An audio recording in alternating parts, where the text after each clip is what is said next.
بصوا نبتدي بقى من الجمال اللي بتطل عليه المقبره. بص بص بص بص بص الجمال، بص المقبره. بدايه المقبره اصلا عظمه. احنا هنعرف اسمها دلوقتي. وطبعا دي المقابر بقى اللي بتستهوينا، المقابر اللي هي المنقوشه، اللي هي في حفر في البتاع. دي اصول 6 دوله قديمه، لان كنا في اصول 12، يعني في فرق 6 عصور بين دي وبين دي. بصوا طبعا هنا المهام اليوميه اللي كانت بتحصل، الزراعه ديت كده، الحرث والزراعه والامر البقر زي ما احنا شايفين. مش مشكله، قلنا على مثلا في المهنه الصراموت الثاني الباب الوهمي ده اللي عليه رسومات وعليه الاكد اسمه الباب الوهمي، باب واحد بس. كانوا دايما بيعملوا باب وهمي عشان اللصوص لما يجوا يكسروا ويتحطوا ورا اوضه، اللصوص لما يجوا يكسروا ما يلاقوش حاجه فيعملوا لا باب وبعد وهمي. كده بروح بترجع منه، بروح بترجع مره ثانيه. لكن المقبره السبني، سبني، هي المقبره دي اسمها ايه؟ ميخو سبني. ميخو سبني. ديت مقبره الاثنين، ميخو الاب وسبني الابن. طبعا مقبره عظيمه كبيره مشيده بشكل جميل. انتوا انا عايز افهمكم انها واسعه غير المقابر اللي دخلناها قبل كده، وان وسعها مقبره جميله جدا. النقوش بقى اللي بنتكلم، عم احمد العسل، عم احمد الراعي الرسمي.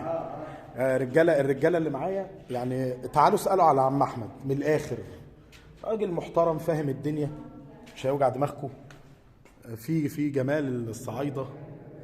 طبعا هنا بصوا بقى، هنا القرابين اهوت اللي قلنا حالات الصيد ما بين الطيور وما بين الاسماك، استخدام المراكب، اشكال الصيد وتقديمها.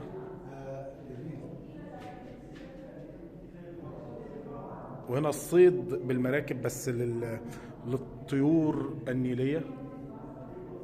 دي كده مقبره سبني. سبني ده الاثنين ميخو سبني، دي مقبره سبني، الاب والابن. مقبره سبني. انت المفروض كان جيت اسري.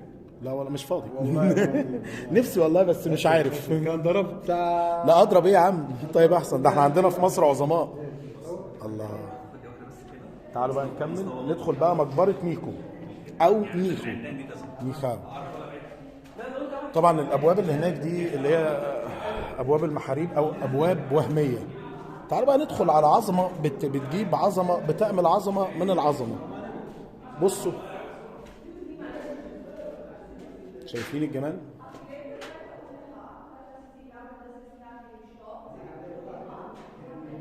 برضو اعاده الرسم مش افضل حاجه يعني. انا مضطر امشي هنا بالراحه عشان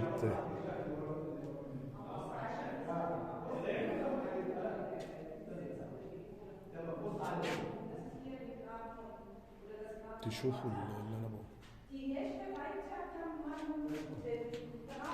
شكل العمدان نفسه رائع، في جمال. احنا داخلين دلوقتي على مقبره سيخو. احنا خلصنا مقبره سبني وداخلين على مقبره سيخو. المقبره اسمها سيخو وسبني، والاثنين كانوا من حكام الجنوب. ودي مقبره الاب سبني، دي مقبره الابن.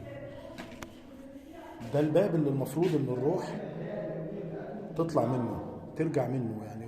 وزي ما احنا شايفين كده مكان الاناره اهوت، كان بيتحط الاماكن اللي بتعمل الاناره، عشان كده نلاقي سواد يعني كده، انه قعد فتره ينار او يضاء للراجل دوت، وتقدم له القرابين وتقدم. يعني معنى كده ان الراجل ده كان راجل غني وتقيل. ليه بقى راجل غني وتقيل؟ اقول لكم انا، عشان بكل بساطه بيبقى سايب اقطاعيه تصرف لكاهن، تصرف على مصاريف ان يتقدم قرابين للمقبره بتاعته.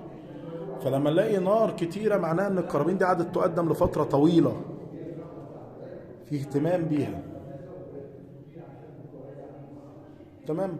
طبعا القرابين اللي بتقدم هي كانت موجوده الاول الاسم، المكان، القرابين اللي بتقدم منها الغزلان، ومعنى كده ان الراجل ده كان بيحكم جزء فيه صحراء وطيور واسماك. يعني من الاخر كان بيحكم جزء من الصحراء المطله على النيل. باقي المقبره طبعا منحوته، لان زي ما اتفقنا ان في العهد القبطي القديم بقوا يشيلوا الحاجات دي على اساس انها اوثان. لكن انا هقفل المقبره بمكان ما فتحت عشان تعرفوا العظمه اللي كانوا فيها المصريين القدماء، وتعرفوا قد ايه كانوا جمال. الاول هنبص على اخر لوحه انا ناوي ابص عليها. 1 2 بالنوش بتاعتها، في طبعا حروف مضافه في النص ملناش علاقه بيها، لكن نكمل ونخرج. في كمان مقبره هي التقديم،